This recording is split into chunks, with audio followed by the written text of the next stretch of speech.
Greetings, this is your boy Gerard, editor-in-chief of Filipino Soul. Stand for Soldiers, aka SGRB Magazine. Stand for Soldiers Got Intentions, Believe That.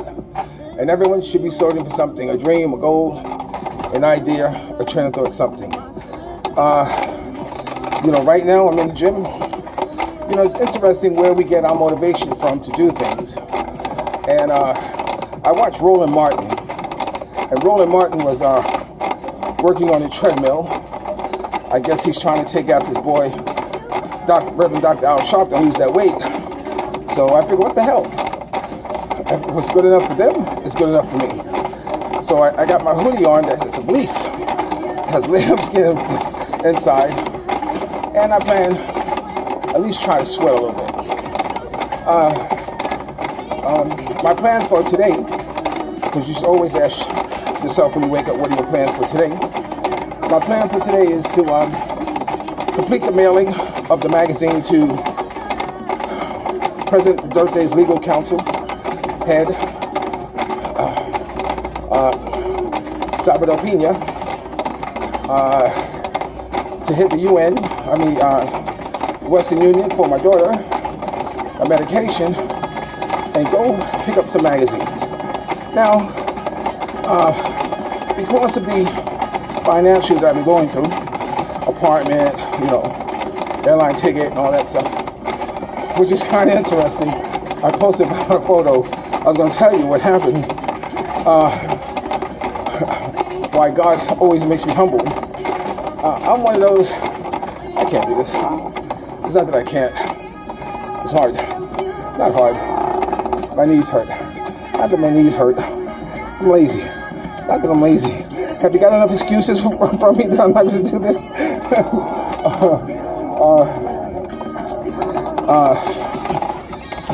I posted something today that said something along the lines of that, a picture of me that said, if you never seen anybody without a can of Whirl or something like that, here is the picture of. And it was a picture of me, because I didn't have a worry in the world. But lo and behold, I said, it make me humble. Let me show you the scenery here, because I didn't show you to you last time. Get an idea of what I'm looking at as I'm working out. This is Ayala, Philippines. Okay, I'm not one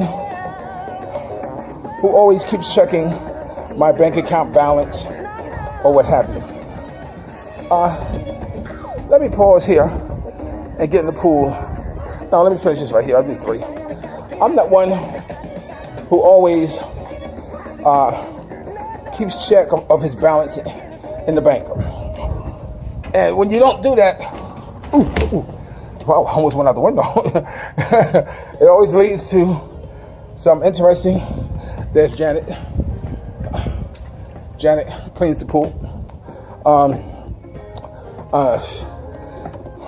When you know people's names, people tend to be a lot more friendlier, a lot more open with you.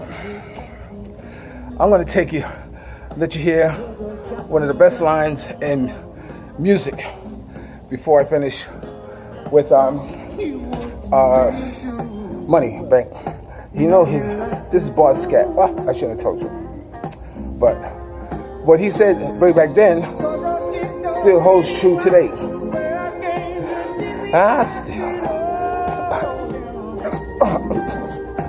Let's wait for it. You know him. Here we go. Let's do it. He's got you covered. You know it right out front. But listen, girl. Hey, $50 can get you all you want. I think that is such a cool line, like in Tupac's "Can You Get Away?" Because he has this line in there that says, Make your mind up fast, nobody knows. That's why I say sometimes I post my make you make your mind up fast, nobody knows moments. And I did. It's because oftentimes when we do things, we do it for no other reason that nobody knows. You might find yourself somewhere with someone after doing something, and then you say, "Come on, let's do this. Make your mind up fast. Nobody knows." So I think that was a real cool moment. And the song "Can You Get Away" by Tupac. It's about a street entertainer. And this is something I did when I was in New York. And it just so happened this song came out to kind of substantiate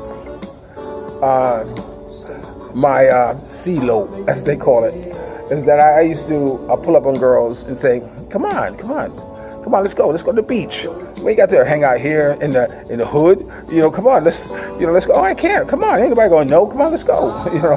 And we would go, and I would give them a day out that it was almost like, they haven't had in a long time. And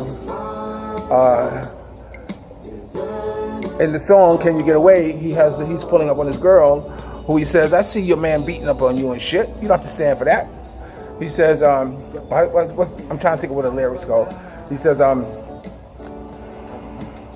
my fantasy is a happy home is my fantasy, but my reality is problems with your man and me. What can I lose? Don't want to see you under pressure. Oh, come on. Anyway, he asked her, and the hook is, there's so much pressure in the air. I can't get away. That's what her response is. There's so much pressure, I can't get away. So anyway, so that's your make your mind up fast moment. So when I welcome you into my Facebook, world, when I accept you as a friend, you'll see a line in there that says, and I also post my Tupac make your mind up fast moments from their song "Can You Get Away" from his Me Against the World album. His Me Against the World album, I'm going on and on. I get to the break. Get to the money. The Me Against the World album was when I finally came out of the West Coast, crawling from underneath my demons, so to speak. I had missed the whole hip-hop revolution. I totally missed it. Number one, mostly because I was in classic soul. I was in soul music. That's what I was into. That's what I was working in, and that's where I hung out at, and that's where I be. And so when I got to New York, I used to be in the bathroom, in the basement of my mother's house, doing what I'm doing, and moving too fast and what have you. And I used to tell, my tweak was, everybody got a tweak. My tweak was taking apart Walkmans. I had so many Walkmans, it was unbelievable. I would take them apart and never were able to put them back together. But anyway, they had Rap City came on. So I finally made a conscious decision, so let me check out this rap music and see what rap is all about. At the time, Tupac had did his Dear Mama album. His Dear Mama song. A lot of you know Dear Mama. And there was so much relation that I could relate to in that song that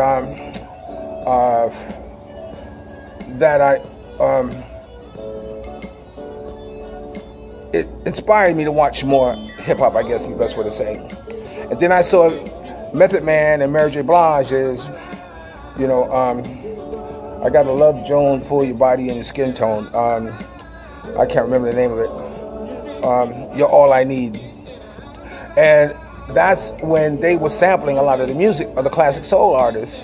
So over the time I was drawn to hip-hop from the lyrics or the sampling that they were doing, because they were sampling my music. So of course that was an instant draw, So when Tupac got arrested and ended up going to Rikers Island to jail for his rape conviction, I can't say allegedly because he did get convicted of it, I decided to put money on his books. And I figured the best way for me to put money on his brother's books was to buy his album. Now, mind you, I never bought albums before because in my mind it's like, why should I pay for your habit if you're not paying mine?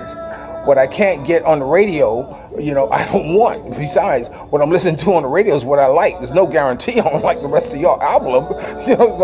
So that was my mentality.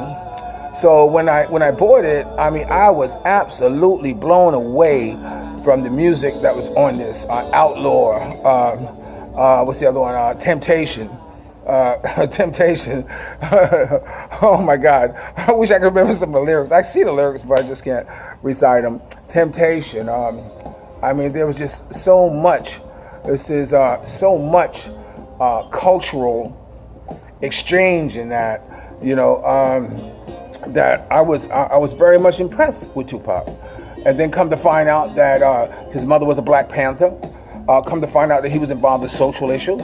Come to find out that he studied Shakespeare. Come to find out that he was a borderline actor, doing a little acting at that time.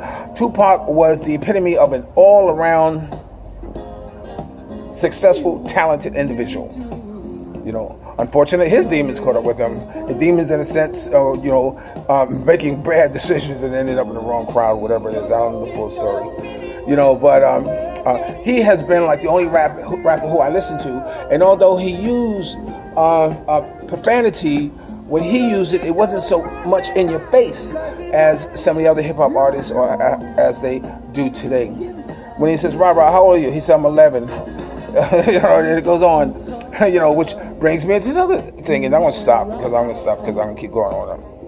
I actually thought that it was possible to launch a successful class action suit against the music industry through the distributors of the music projects, CDs, albums, etc.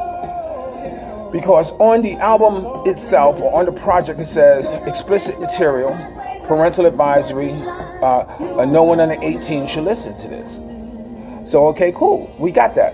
But yet and still on the project itself, you have, people as young as, let's see, who was it? Interscope. I think Interscope. Interscope, because they used to send me CDs to review, to put in the magazine. Interscope had sent me one from Snoop Dogg's Dog Pound. I think that's what they call it, Dog Pound or something like this. And when you play the first song, it was a little kid who was saying, shit, shit, shit, and they were looping it, shit, shit. And the next voice you heard was one even younger than that saying something, and then it went into the song. And so I was like, how could they do that? I personally was offended that you would have a child's voice as young as that on your project, where it's labeled, explicit material, under 18, no one under 18 should be listening to this.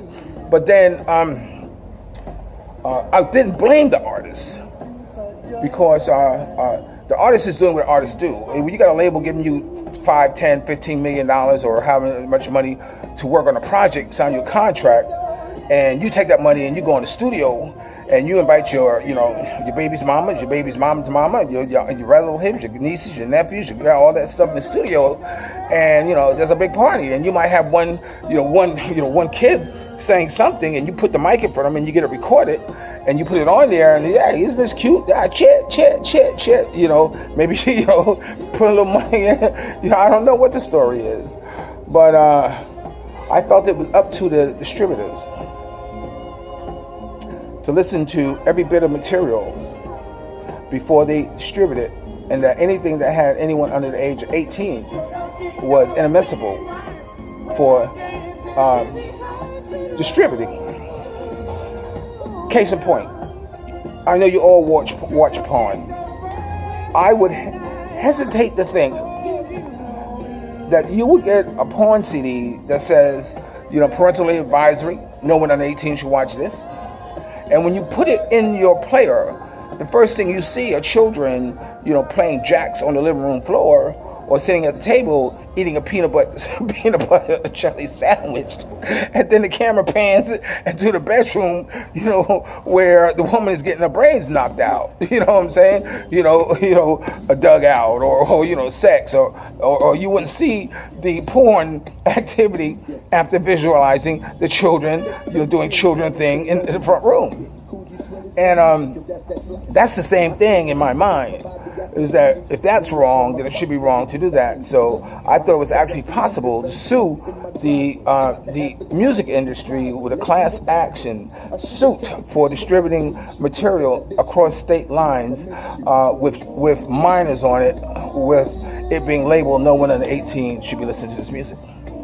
I ran it by Reverend Dr. Al Sharpton. I read it by a couple of attorneys and say, look, let's do this. But of course, it wasn't one of those things that they thought was important at the time, but any time, because my mind is that in 100 years from now, when they play that music, I think they're going to say, God, how can they let their children be on material like this? But anyway, that's the name of that song. Okay, now getting back to banking. I'm never one to always check my bank account. So whenever I do, I'm often in for some surprises, be it a good or not. So I paid off all my bills and all that stuff. And so what happened was that I decided to check last night, and I was in the hole close to $500. I said, what? How could this happen? That's like $500 snatched away from me. And it turned out that one of the vendors who I paid, although I was told that it had gone through, had not come out of my account till 4 days later. Now, mind you, that 4 days, I'm looking at the amount of my balance, and I think, okay, everything's cool. To make matters worse, I'm still waiting on a refund from the Korean Airlines for the money that they owe me for the ticket that their reimbursement. So that's $300, $400. So to make matters worse, when that $400 comes in, it's going to get taken up by the $400 overdrawn. So it's like being $800 snatched out of my account, snatched out of my hands. And it's like, oh Lord. You do not put more on your humble servant than he can bear.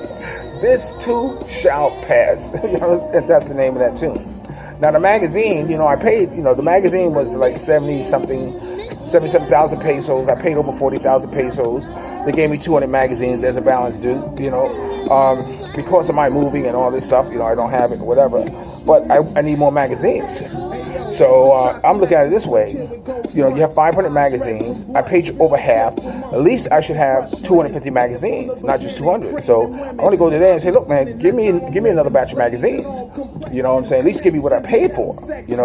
All this would have been taken care of if the magazine was ready. Jerry. Whenever I find myself talking too fast, I have to stop and say the name Jerry a few times. Jerry for Jerry Pittman, who was the first black limousine owner in Los Angeles, a dear friend of Bonnie Hilton Sweeney's, and husband to Carlomita Pittman, who is the founder of the breast cancer awareness program every October. He told me I talk too fast, so I say that to slow down. So I'm thinking, don't hold my magazines hostage. Give me at least what I paid for. Shoot, I'm looking at it like, if you had printed the magazine and met your deadline when you said you're going to meet your deadline, we wouldn't be here. I was off the skin of my teeth. I was able to bring magazines to the United States because it was the day before they gave me 100 of them. So right now I want to do promoting, and this weekend. We're going to do a little more promoting at a place you'll see it. Pulling the crew together, we're going to do a promotion. I need magazines, so I'm going to go. I'm going to go ghetto, kick in the door, waving the 4-4. I need magazines. If you don't want to give me the whole order, fine. Give me what I paid for at least. And we'll just carry over the rest till the end of the month or whatever, because I definitely can't see it now. Okay, but anyway, this is Gerard, editor-in-chief of Filipino Soul Magazine, aka SGIB Magazine. Remember, dreams are nothing more than plans awaiting action. Never disrespect the other, always pulls them up. And sometimes you're the only one who can see a vision. And the best revenge in life is to live good. I'm living good today. I'll talk to you later. And if you're lucky enough to have a woman like I do, treat her like a lady. And ladies, if you're lucky enough to have a man, make him feel like a king. I'll holler at you.